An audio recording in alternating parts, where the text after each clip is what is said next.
लीजिए सुनिए जयशंकर प्रसाद की लिखी कहानी ममता। वाचन समीर गोस्वामी का है। रोहतास दुर्ग के प्रकोष्ठ में बैठी हुई युवती ममता शोण के तीक्ष्ण गंभीर प्रवाह को देख रही है। ममता विधवा थी। उसका यौवन शोण के समान ही उमड़ रहा था। मन में वेदना, मस्तक में आंधी, आंखों में पानी की बरसात लिए वो सुख के कंटक शयन में विकल थी। वो रोहतास दुर्गपति के मंत्री चूड़ामणि की अकेली दुहिता थी।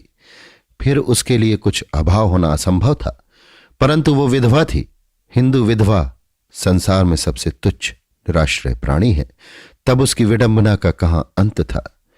चूड़ामणि ने चुपचाप उसके प्रकोष्ठ में प्रवेश किया। शोण के प्रवाह में, उसके कलनाद में अपना जीवन मिलाने में वो बेसुध थी।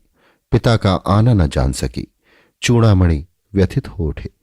स्नेह पालिता पुत्री के लिए क्या करें ये स्थिर न कर सकते थे। वो लौटकर बाहर चले गए। ऐसा प्रायः होता था, पर आज मंत्री के मन में बड़ी दुश्चिंता थी। पैर सीधे न पड़ते थे। एक पहर बीत जाने पर वे फिर ममता के पास आए। उस समय उनके पीछे 10 सेवक चांदी के बड़े थालों में कुछ लिए हुए खड़े थे। कितने ही मनुष्यों के पद शब्द सुन ममता ने घूम कर देखा। मंत्री ने सब थालों को रखने का संकेत किया। अनुचर थाल रखकर चले गए। ममता ने पूछा, ये क्या है पिताजी?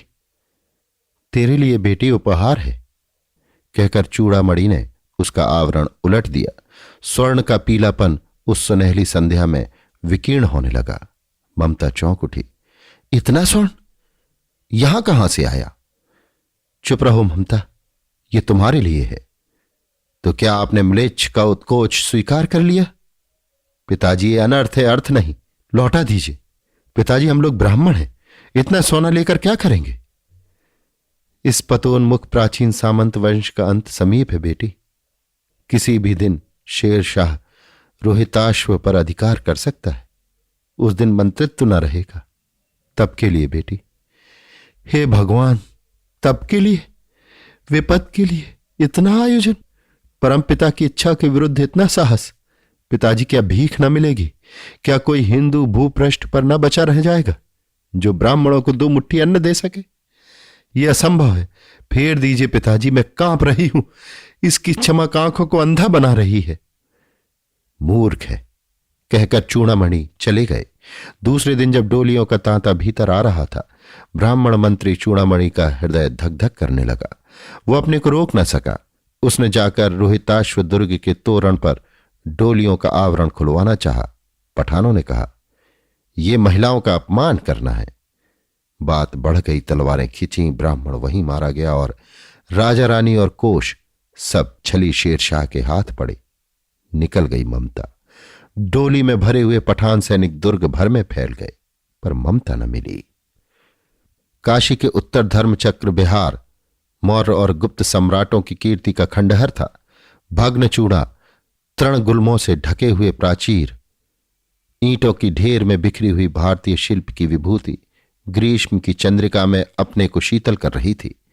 यहां पंचवर्गीय भिक्षु गौतम का उपदेश ग्रहण करने के लिए पहले मिले थे। उसी स्तूप के भग्नावेश की मलिन छाया में एक झोपड़ी के दीपालोक में एक स्त्री पाठ कर रही थी। अनन्याश्चिंत्यन्तो मां ये जनः पर्युपास्ते। पाठ रुक गया।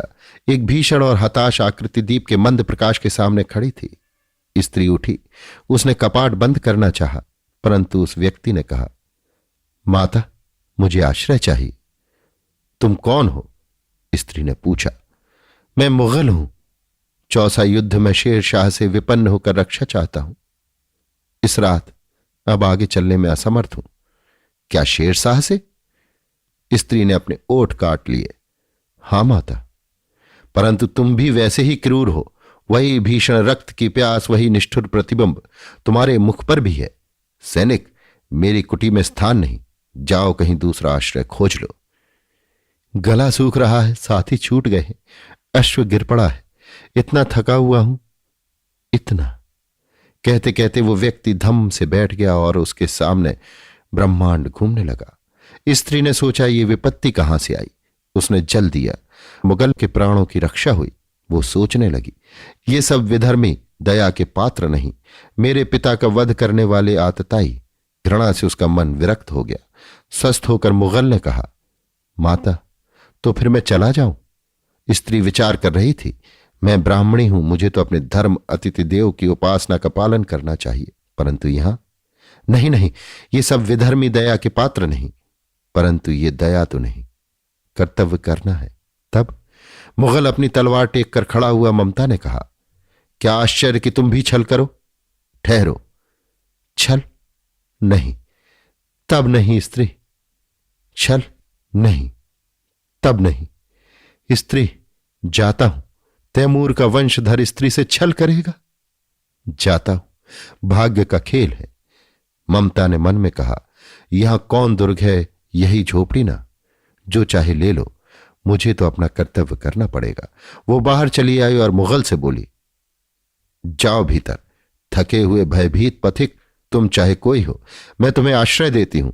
मैं ब्राह्मण कुमारी हूं। सब अपना धर्म छोड़ दें तो मैं भी क्यों छोड़ दूं? मुगल ने चंद्रमा के मंद प्रकाश में वो महिमामय मुखमंडल देखा। उसने मन ही मन नमस्कार किया। ममता पास की टूटी हुई दीवारों में चली गई। भीतर थके पथिक ने झोपड़ी में विश्राम किया। प्रभात में खंडहर की संधि से ममता ने देखा, सैकड़ों अश्वारोही उस प्रांत में घूम रहे हैं। वो अपनी मूर्खता पर अपने को कोसने लगी। अब उस झोपड़ी से निकलकर उस पथिक ने कहा, मिर्जा, मैं यहां हूं। शब्द सुनते ही प्रसन्नता की चीत्कार ध्वनि से वो प्रांत गूंज उठा। ममता अधिक भयभीत हुई। पथिक ने कहा, वो स्त्री कहां है? उसे खोज निकालो। ममता छिपने के लिए अधिक सचेष्ट हुई। वो मृगदाव में चली गई। दिन भर उसमें से न निकली। संध्या में जब उन लोगों के जाने का उपक्रम हुआ तो ममता ने सुना, पथिक घोड़े पर सवार होते हुए कह रहा है, मिर्जा, उस स्त्री को मैं कुछ न दे सका। उसका घर बनवा देना, क्योंकि मैंने विपत्ति में यहां विश्राम पाया था। ये स्थान भूलना मत। उसके बाद वे चले गए। चौसा के मुगल पठान युद्ध को बहुत दिन बीत गए। ममता अब 70 वर्ष की वृद्धा है। वो अपनी झोपड़ी में एक दिन पड़ी थी। शीतकाल का प्रभात था। उसका जीर्ण कंकाल खांसी से गूंज रहा था। ममता की सेवा के लिए गांव की 2-3 स्त्रियां उसे घेर कर बैठी थी, क्योंकि वो आजीवन सबके सुख दुख की संभागनी थी। ममता ने जल पीना चाहा। एक स्त्री ने सीपी से जल पिलाया। सहसा एक अश्वारोही उसी झोपड़ी के द्वार पर दिखाई पड़ा। वो अपनी धुन में कहने लगा, मिर्जा ने जो चित्र बनाकर दिया है वो तो इसी जगह का होना चाहिए। वो बुढ़िया मर गई होगी। अब किससे पूछूं कि एक दिन शहंशाह हुमायूं किस छप्पर के नीचे बैठे थे? ये घटना भी तो 47 वर्ष से ऊपर की हुई। ममता ने अपने विकल कानों से सुना। उसने पास की स्त्री से कहा, उसे बुलाओ। अश्वारोही पास आया। ममता ने रुक रुक कर कहा, मैं नहीं जानती कि वो शहंशाह था या साधारण मुगल, पर एक दिन इसी झोपड़ी के नीचे वो रहा। मैंने सुना था कि वो मेरा घर बनवाने की आज्ञा दे चुका था। भगवान ने सुन लिया। मैं आज इसे छोड़े जाती हूं। अब तुम इसका मकान बनाओ या महल। मैं अपने चिर विश्राम गृह में जाती हूं। वो अश्वारोही अवाक रह गया। बुढ़िया के प्राण पक्षी अनंत में उड़ गए। वहां एक अष्टकोण मंदिर बना और उस पर शिलालेख लगाया गया। 7 देश के नरेश हुमायूं ने एक दिन यहां विश्राम किया था। उनके पुत्र अकबर ने उनकी स्मृति में यह गगनचुंबी मंदिर बनाया, पर उसमें ममता का कहीं नाम नहीं।